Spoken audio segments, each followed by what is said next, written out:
My dad worked really hard to raise me. That's why I've decided to support him until the end. My name is John. My mom passed away from an illness shortly after I was born, so I have no memories of her. But my dad often talked about her, which made me feel close to her. My dad, Mike, was a top salesperson at a food company and seemed to be on the fast track to success. However, to take care of me after losing my mom, it seems he gave up on advancing his career. He didn't leave me in the care of my grandparents and managed both work and taking care of me. He even made time to attend my school events, despite his busy schedule. Back then, it was rare for dads to be involved in school events, and I'd sometimes get teased by my friends. But no matter what anyone said, I was never embarrassed. I was so proud of my dad for caring about me and prioritizing spending time with me despite his busy work life.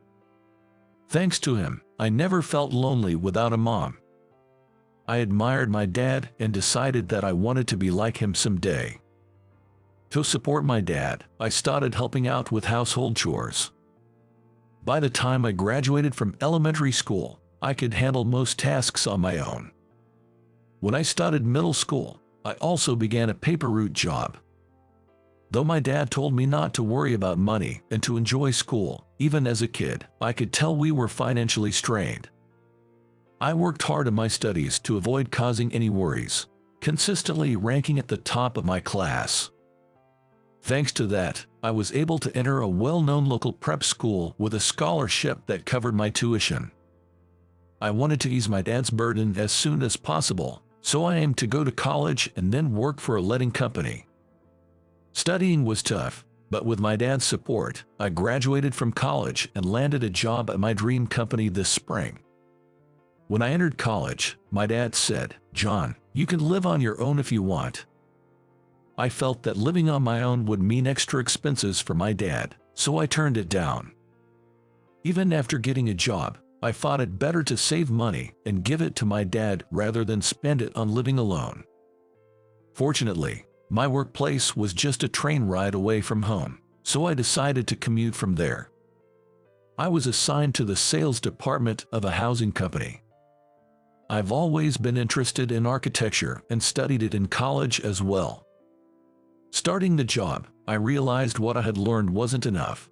I had to study materials and other aspects, visit clients, pitch new products, and prepare for events organized by the company. It was a hectic schedule. But I loved being involved in architecture and learning new things, which was very fulfilling. One weekend, I had to work on my day off for an event that included an open house for new properties organized by my company. When I returned home after the event, my dad was nowhere to be found. Laundry was half done, and dinner was half prepared. Everything was left midway as if my dad had just been there. There was a feeling that my dad had been around until just a moment ago, but something seemed off. Since I couldn't find my dad anywhere in the house, I decided to call his cell phone. It just kept ringing every time I called. Wait, the flip-flap on the balcony are missing. Realizing this, I decided to go out and look for him. I searched everywhere he might go: the supermarket, drugstore, bookstore, hardware store, but he was nowhere to be found. Then, my phone rang. "Hello, John, have you found Mike?" It was Nancy, my aunt, a relative living nearby. "No, I've been to all his usual spots, but he's not there. He hasn't come home yet either. Could you maybe wait a bit longer at home in case he comes back?" To avoid missing each other, I asked Nancy to stay home and wait for my dad's return. My phone rang again, and this time it displayed Mike. I quickly answered, "Hello." Then a calm voice said, "Is this John? I'm calling from the police station. Are you Mike's son?" "Yes, that's right. We have your dad here. He's saying he doesn't know how to get home. Could you please come to pick him up?" Upon being told, I headed to the police station as instructed. My dad looked extremely tired. When he saw me, he weakly said, "Ah, John, is that you?" "John, I'm sorry. Come to think of it, I had been busy myself and hadn't paid much attention. but I had felt that something was off with my dad lately. He had been repeating the same dinner menu for several days and kept asking where his pen or nail clippers were. I thought it was just part of getting older and didn't think much of it. I was called to the police to complete the necessary procedures.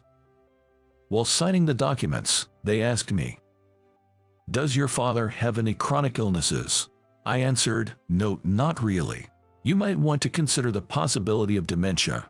We recommend he consults a doctor," they suggested. I had thought it was too early for my dad to have dementia, and we had even joked about it a few years back. But this incident lingered in my mind. On the way home, wondering how to bring this up to my dad, he suddenly said, "Hey John, do you think I should go to the hospital?" "Yeah, I think it might be a good idea to get checked out," I managed to reply. The next day, since I was off from work, I accompanied my dad to the hospital. The diagnosis was early onset Alzheimer's. Both my dad and I were shocked by the result. The doctor and nurses explained the medication and treatment options, but honestly, it was hard to take it all in. After receiving some advice from the nurse, we decided to discuss what to do next together. My dad was considering taking a leave from work. Having seen my dad work all these years, I told him, "Maybe it's time to take it easy. You always said you'd like to relax. Don't worry. I'm managing my job well." Dad replied softly, "Really? It feels like a weight has been lifted off my shoulders." After that, we consulted with the nurses and social workers to discuss the treatment plan. Since my dad is still young and physically healthy, we decided against attending a facility and opted to continue outpatient visits for medication. Home care became our main approach, marking the beginning of a new life for my dad and me. My dad's journey of recuperation began. Nothing much changed in our daily routine. I continued working and managing the household chores as before.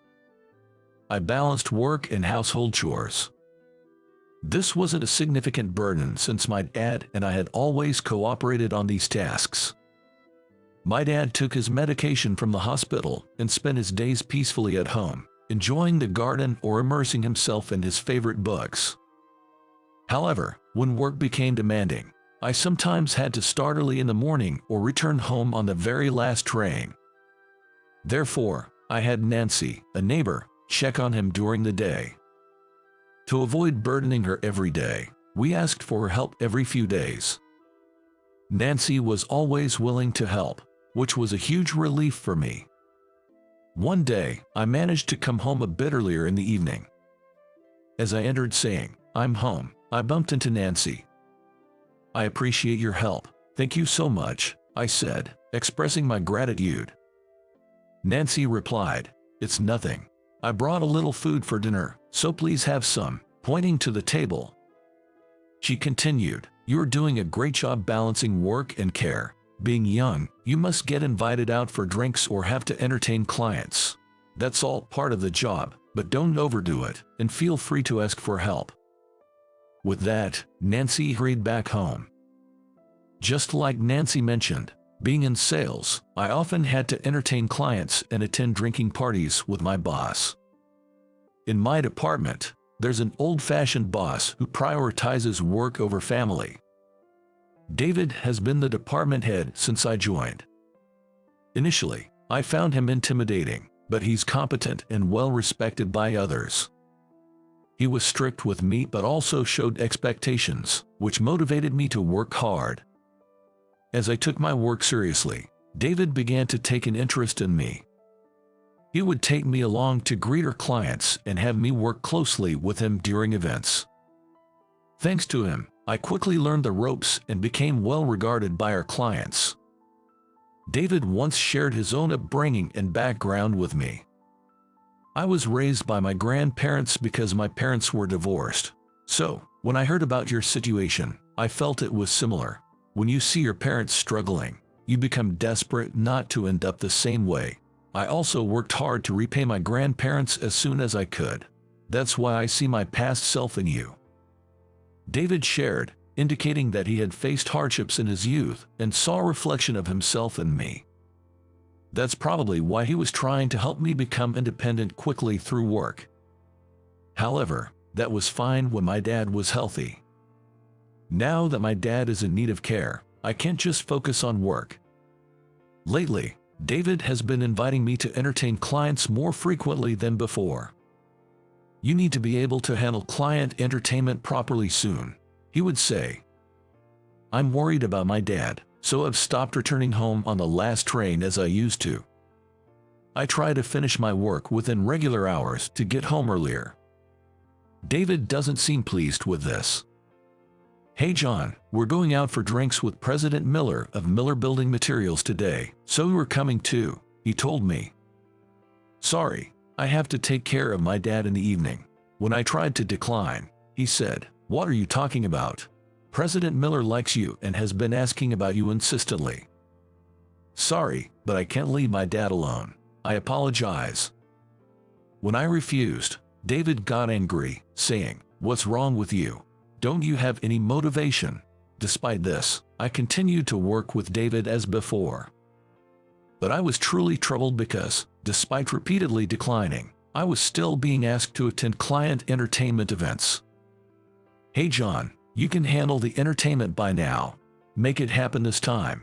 It's for Thompson Industries, a company we owe a lot to. You've been there a few times, right? Your future work depends on this opportunity. You can make it, right? David pressed with unusual intensity. Reluctantly, I agreed to attend the entertainment that evening. I asked Nancy to take care of my dad. Despite the short notice, Nancy agreed, saying, "It's okay. Your work is important, and you should take it seriously once in a while. Your dad will be fine." This is an important entertainment evening, David emphasized. I greeted the people from Thompson Industries with all due respect. But I was anxious about my dad and couldn't wait for the event to end. David noticed my distraction and reprimanded me. "Hey, don't zone out. Focus." Sorry, he seems a bit inexperienced. My apologies. Just when I was eager to leave, my phone rang. It was a call from Nancy, so I excused myself from the table to answer. "Hello, John. I'm in a bit of a bind. Mike seems restless. He's been pacing and now he's trying to go outside. It's troubling. He took his evening medication, but he's getting refer, and I'm worried." Nancy sounded anxious. Nancy, who always willingly helped, making such a call was unusual. I had a bad feeling that something wasn't right. Though nothing severe had happened yet, it seemed only a matter of time. The doctor had warned, even if the medication seems to calm him down, his condition can worsen suddenly. Be especially vigilant if anything seems off. I informed David that I needed to leave due to my dad's condition. He responded angrily, "Enough with the excuses. This is work, be serious. Do you even care?" Then my phone rang again. "John, your dad seems really unsettled with just me here. I'm sorry, but could you come back early?" Nancy asked urgently. Feeling the situation was dire, I told David I had to leave, and without waiting for a response, I rushed out. Upon my return, my dad seemed somewhat calm at the sight of me. "John, you are back. Good. I'm feeling unwell, so I might lie down. Nancy was here helping around the house, so maybe give her a thank you call later," he said before heading to the bedroom. Seemingly forgetting Nancy was still nearby. I thanked Nancy for staying by my dad's side. "I'm sorry for the sudden request. It must have been tough. I really appreciate it. It's okay. I'm just sorry I couldn't be more helpful. And John, don't push yourself too hard," Nancy kindly advised, also showing concern for me. The next day, I went to work feeling guilty for leaving the entertainment early and causing inconvenience to David. Upon arriving at work, I first went to apologize to David, who responded with a laugh and a pat on my shoulder, saying, "It was really a mess. I had to take charge and get through it somehow. You owe me one for this." Feeling guilty already, I was all the more grateful for David's usual cheerful demeanor. Determined to make it up for my work, I immersed myself even more in my job while managing household tasks and caring for my dad. A week later, David said, "Hey John, there's an entertainment event with Thompson Industries tonight. The others are tied up with different tasks. So it's up to you. You owe me for last time, so you can make it tonight, right?" I planned to work hard during office hours, but the thought of attending another evening event felt impossible. "David, I'm sorry, but due to family circumstances, I can't make it to the entertainment. My apologies." "Don't joke around. Get ready quickly." David dismissed my concerns. I tried to explain seriously again. "David, I really can attend evening events. I'll work hard during office hours." Then he retorted, "How long are you going to play the special card?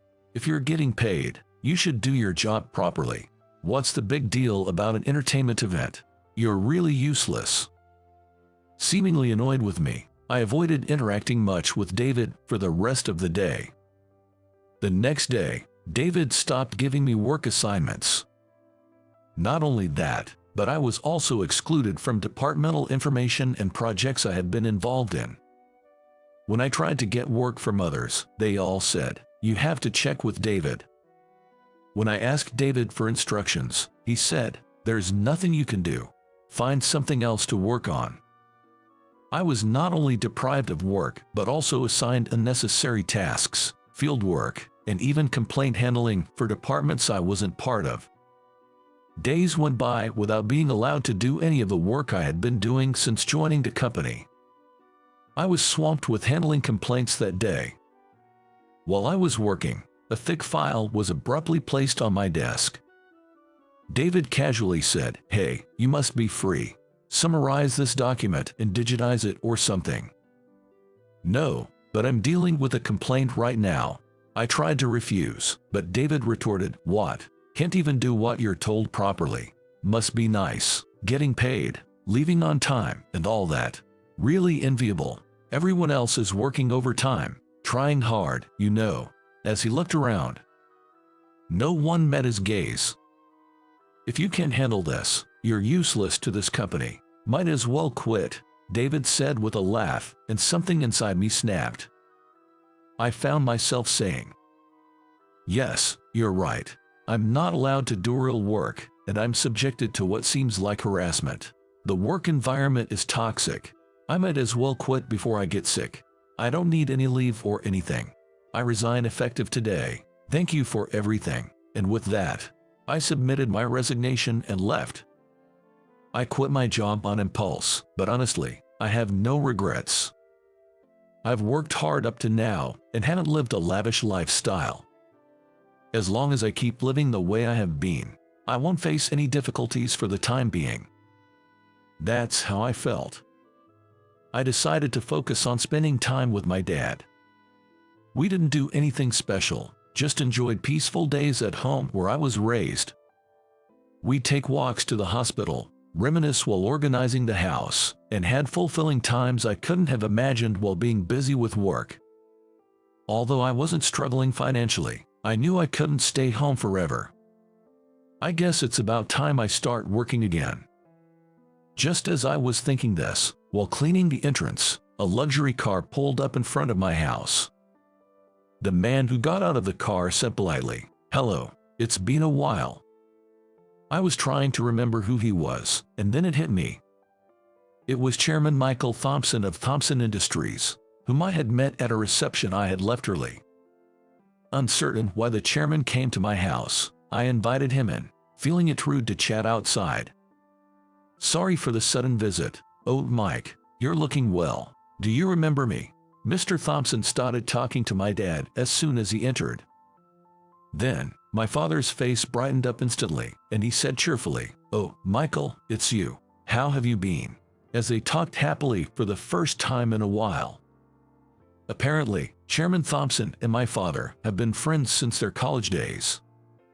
Thompson Industries, now widely expanding its business, apparently faced many challenges in the beginning. During tough times when the food and beverage sector was not doing well and the company needed to downsize, my father was there to advise Chairman Thompson. Relying on the connections my father had built through his work, Thompson Industries managed to make a remarkable turnaround and grow significantly.